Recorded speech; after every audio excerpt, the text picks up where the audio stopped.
Assalamu alaikum wa rahmatullahi wa barakatuh. Ripino Islam.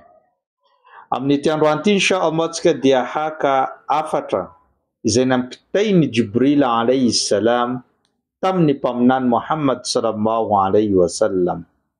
Tantara i mpaminany sallallahu alayhi wa sallam amin'ny hadis maropotra manao hoe indray andro izy tonga teo amiko Jibril alayhi salam nametraka hafatra manao hoe ya Muhammad, o ianao ry Muhammad, ish ma shi'ta fa innaka mayyit, afaka miaina anao amin'ny fiainana rehetra zay tianao iainana ary tahaka izay tianao iainana fa ianao dia tsy maintsy ho faty any indray andro any, ary tiavo ny olona rehetra zay tianao tiana fa ianao dia tsy maintsy hisaraka amin'izy ireo, ary ataovy zay tianao atao eto ambony tany fa ianao dia mbola tsy maintsy ho tsaraina amin'izany.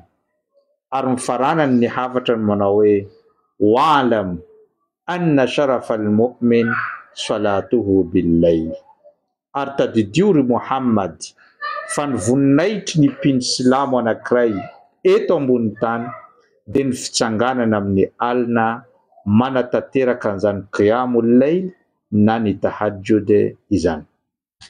Raha fakafakana io tenin'ny Jibril sy afatra mafonja io dia hita fa afaka miaina tsika eto ambony tany amin'ny fiainana zay tiantsika hatao fa ny fiafarantsika dia tsy maintsy ho faty. Ary afaka mankaty zay olona tiantsika tsika ary mankaty zay zavatra tiantsika saingy indray andro dia tsy maintsy hiala an'izany zavatra izany sy hisaraka aminy. Ary afaka manatanteraka zavatra zay tianao atao anao eto ambony tany fa tadidio fa tsy maintsy ho tsarana ary ahazo valy ny asa zay nataontsika teto ambony tany.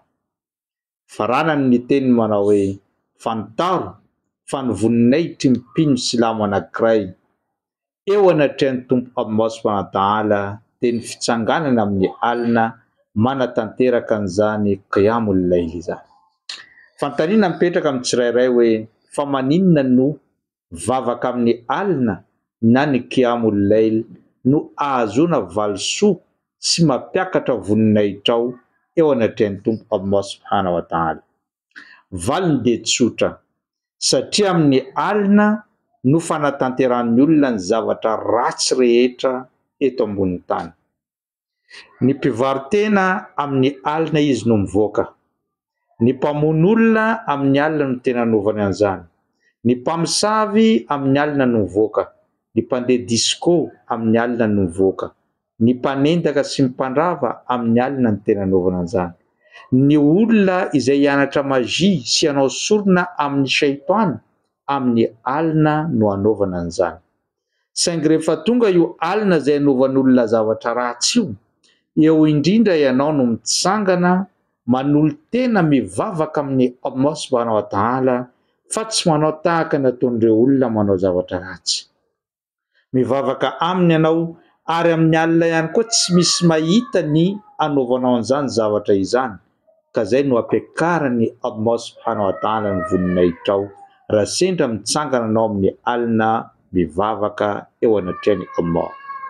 Ary tadidio ihany koa fa isaky ny mivavaka anao amin'ny alina dia eny an-danitra sy tazana avy eny an-danitra ilay trano hitsangananao anovanao vavaka amin'ny alina na ny qiyamul layl dia mazava sy mamirapiratra, ary eo indrindra tompo Allah subhanahu wa ta'ala miantso ireo rehetra any an-danitra ka miteny amin'ireo anjely hoe jereo ny mpanompoka anankiray mitsangana amin'ny alina navelan'ny torimaso, navelan'ny havany, navelan'ny vadiny fa nitsangana izy nanompo ahy. Ushihidukum ya malaikati, ampijoroko vavolombelona nareo ry anjeliko fa zao dia efa namela sy namafaheloka an'io mpanompo izay nitsangana amin'ny alina io.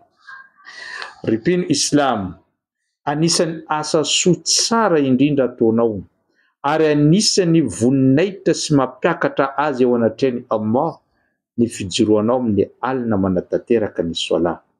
Atsika raha teo ao anatin'ny folo voalohany amin'ny volana Dhul-Hijja izay ampitombony Allah betsaka ny asa zay ataontsika ary azahoana valisoa imbetsaka amin'ny Allah. Noho izany misafidiananao andro ray farafahakeliny mandritra ny 11 amin'ny volana Dhulhijja ty no hitsangananao amin'ny alina hanaovanao zany sola zany, hitarainanao amin'ny Allah ary angatanao ny etaetaponao aminy fa wallahi isaky ny alina izy, indrindra amin'ny pahatelo farany amin'ny alina midina amin'ny lanitra voalohany araka ny hadisy mahapototra, miandry ny fangatanao, miandry ny doanao, miandry ny fibebanao fa vonina hamela heloka anao sy handray ny fibebanao ary hamaly ny fahamponao sy hamaly ny fanirinao eto ambony tany. Ripiny Islam ampitao any amin'ny hafa izany hafatra zany fa azahoana valisoa anatrehany Allah. Wassalamu alaikum wa rahmatullahi wa barakatuh.